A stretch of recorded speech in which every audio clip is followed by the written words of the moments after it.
الله وكفى وسلام على عباده الذين اصطفى ما بعد. ഏറ്റവും ബഹുമാനാദരവുകൾ നമുക്ക് അസമിയ റബി കോളേജിന്റെ അഭിവന്ദരായ രക്ഷപ്പെടുത്താതവർകൾ പത്തുമതീനുസാദവർകൾ ബഹുമാനപ്പെട്ട പരിശുദ്ധമായ ഹജ്ജ് കർമ്മത്തിന്റെ ആദ്യത്തെ യാത്രയിൽ സ്നേഹിച്ചും സഹവസിച്ചും മറക്കാത്ത ഓർമ്മകളുമായി ജീവിതം മുന്നോട്ട് കൊണ്ടുപോകുന്ന പ്രിയ സഹോദരങ്ങളെ, അല്ലാഹു നമ്മുടെ ഈ സദർമൊക്കെ സ്വീകരിക്കുമാറാവട്ടെ. നമ്മുടെ എല്ലാ അമലുകളും അല്ലാഹു കബൂലാക്കുകയും ഇതിന്റെ നിറച്ചെയ്തിലും ആഖിറത്തിലും അല്ലാഹു നമുക്ക് പ്രദാനിക്കുകയും ചെയ്യുമാറാവട്ടെ. സഹോദരങ്ങളെ, അല്ലാഹുവിന്റെ അതിമഹത്തായ അനുഗ്രഹത്താൽ മറ്റാർക്കും ലഭിക്കാത്ത വിധത്തിലുള്ള വലിയൊരു സൗഭാഗ്യത്തിന്റെ ഉടമകളാണ് നാം ഓരോരുത്തരും. അഥവാ പരിശുദ്ധമായ ദീനിന്റെ ആ ഈമാനിന്റെ തണലിലായി ഒത്തുകൂടാൻ അല്ലാഹു നമുക്ക് ഏറെ ഭാഗ്യം ചെയ്തു. അല്ലാഹുവിന്റെ സൃഷ്ടികളായി പ്രപഞ്ചത്തിൽ മനുഷ്യർ തന്നെ കൊടാനും കൂടി വരും. അവർക്ക് എല്ലാവർക്കും പരിശുദ്ധമായ ദീനിന്റെ തീരങ്ങളിലേക്ക് ഓടിയെത്താനോ അടുക്കാനോ കഴിഞ്ഞിട്ടില്ല. അല്ലാഹു പ്രത്യേകം തിരഞ്ഞെടുത്ത ചില ആളുകൾക്ക് മാത്രമേ അതിന് കഴിഞ്ഞിട്ടുള്ളൂ. അല്ലാഹുവിന്റെ പ്രിയപ്പെട്ട പ്രവാചകൻ ഖലീലുല്ലാഹി ഇബ്രാഹിം നബി അലൈഹിസ്സലാത്തു വസ്സലാമും യാഖൂബ് നബി അലൈഹിസ്സലാത്തു വസ്സലാമും ഒക്കെ അവരുടെയൊക്കെ വിയോഗത്തിന്റെ നേരങ്ങളിൽ മക്കളോട് ചെയ്ത വസിയ്യത്ത് പരിശുദ്ധ ഖുർആനിൽ ഇന്നല്ലാഹ അസ്തഫാ ലക്കുമുദ്ദീന ഫലാ തമൂതുന്ന ഇല്ലാ വഅൻതും മുസ്ലിമൂൻ. പരിശുദ്ധമായ ഇസ്ലാമിനെ മതമായി അല്ലാഹു നിങ്ങൾക്ക് പ്രത്യേകം തെരഞ്ഞെടുത്തു തന്നതാണ് കേട്ടോ എന്ന്. അഥവാ ഇസ്ലാമിന് വേണ്ടി, അഥവാ ഈമാനിന് വേണ്ടി അല്ലാഹു ഈ മനുഷ്യരുടെ കൂട്ടത്തിൽ നിന്ന് നിങ്ങളെ ഒക്കെ പ്രത്യേകം തെരഞ്ഞെടുത്തിട്ടുണ്ട്.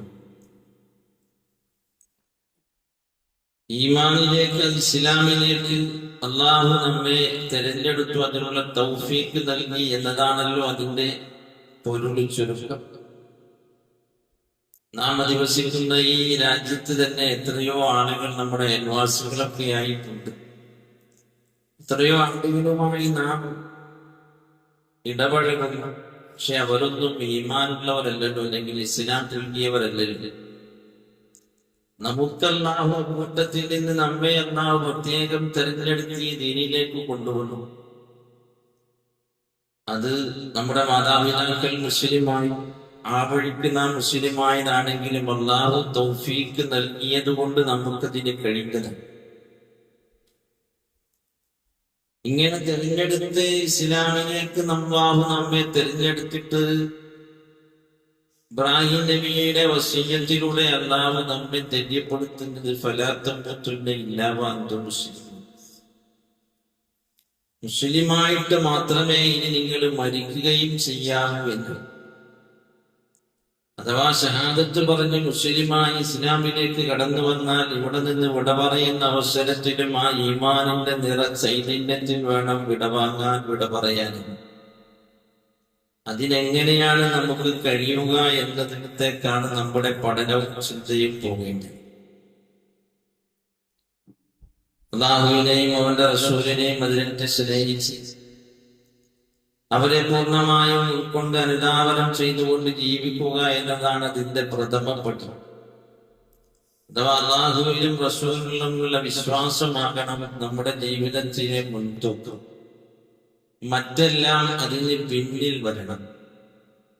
നമ്മുടെയൊക്കെ വർത്തമാനകാല ജീവിത പരിസരങ്ങൾ നാം പഠിക്കുമ്പോൾ ഈമാനും അറിവും ഒക്കെ നമുക്കുണ്ടെങ്കിലും ആധുനിക ജീവിത പരിസരങ്ങൾ നമ്മെ ആർഭാടത്തിലേക്കും സുഖജീവിതത്തിലേക്കും മാത്രമായി വലിച്ചു കൊണ്ടുപോവുകയാണ്. ഹറമിന്റെ പരിസരങ്ങളിലൂടെ, അറഫ, മിന, മുസ്ദലിഫ താഴ്വരകളിലൂടെ ഒക്കെ നാം സഞ്ചരിക്കുമ്പോ എന്തുമാത്രം അനുഭൂതിയായിരുന്നു നമുക്ക്. കരയാത്ത കണ്ണുകളിൽ, പിടയാത്ത ഹൃദയങ്ങളിലായിരുന്നു തൽബിയത്തിന്റെ മന്ത്രങ്ങളും ദിക്ർ, ദുആകളും ഒക്കെ നാം ചൊല്ലുമ്പോഴും കേൾക്കുമ്പോഴുമൊക്കെ നമ്മുടെ ഈമാൻ ഇങ്ങനെ ആകാശം മുട്ടെ ഉയരുമായിരുന്നു. കഴിഞ്ഞകാല ജീവിതത്തിലെ കുറ്റബോധങ്ങൾ ഓർത്ത് നാം വിതുമ്പുമായിരുന്നു. പക്ഷെ ആ പരിസരങ്ങളിൽ നിന്ന് പറന്ന് നമ്മുടെ വീടുകളിലേക്ക്, ചുറ്റുപാടുകളിലേക്ക് നാം മാറിയപ്പോൾ അല്പാൽപമായി അതൊക്കെ നമുക്ക് നഷ്ടമാവുന്നോ എന്നുള്ള ഒരു തോന്നൽ എല്ലാവരുടെയും മനസ്സിനെ പതിക്കേണ്ടത്.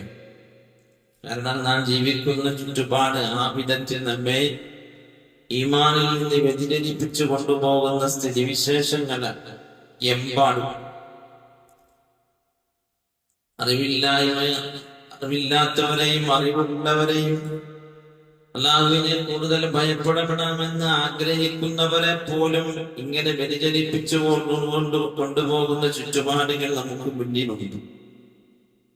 ഇന്നത്തെ പൊതു സമൂഹത്തിന്റെ ജീവിതം, വിശേഷിച്ച് മുസ്ലിം സമൂഹത്തിന്റെ ജീവിതം കേവലം ആർഭാടവും സമ്പത്ത് വാരിക്കൂട്ടാനുള്ള ഒരു വ്യഗ്രതയും മാത്രമായി ആ ഒരു ശൈലിയിലേക്ക് പോകും. ഇവിടെ അല്ലാഹുവിന്റെ റസൂലിന്റെ ഒരു ഓർമ്മപ്പെടുത്തൽ നാം ഇവിടെ ചേർത്ത് വായിക്കും. ഇദാ അൽമത്ത് ഉമ്മത്തി അദ്ദുനിയ ഉസിഅത് മിൻഹാ ഹൈബത്തുൽ ഇസ്ലാം.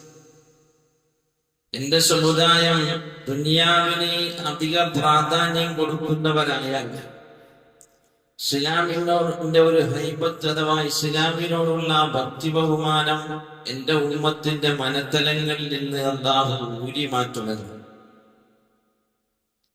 ജീവിക്കണം, സുഖിച്ച് ജീവിക്കണം, അതല്ല ആർഭാടമായി ജീവിക്കണം എന്ന രീതിയിലേക്ക് നമ്മുടെയൊക്കെ മനസ്സ് മാറിപ്പോയാൽ ഇസ്ലാമിന്റെ ആ ഭാവതലങ്ങൾ നമ്മുടെ ജീവിതത്തിൽ നിന്ന് മാറിപ്പോയി.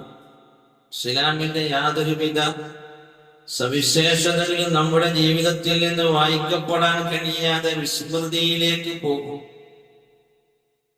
അതുകൊണ്ടാണ് ഇന്നത്തെ പൊതുസമൂഹത്തിന്റെ, ഇസ്ലാമിക സമൂഹത്തിന്റെ അവസ്ഥ നാം പഠിക്കുമ്പോൾ എല്ലാവർക്കും വെട്ടാനുള്ള ഒരു ചെണ്ടയായി ഉമ്മത്ത് മാറിപ്പോയത്. ഈ ഉമ്മത്ത് ദുനിയാവിന്റെ പുറകെ പോയത് കൊണ്ടല്ലേ എന്ന് നാം ചിന്തിക്കണം. അതുകൊണ്ട് കേവലം ദുനിയാവിലെ ജീവിതം ആർഭാടത്തിന്റെയും സുഖാസ്വാദനങ്ങളുടെയും മാത്രം ജീവിതമാകരുത്.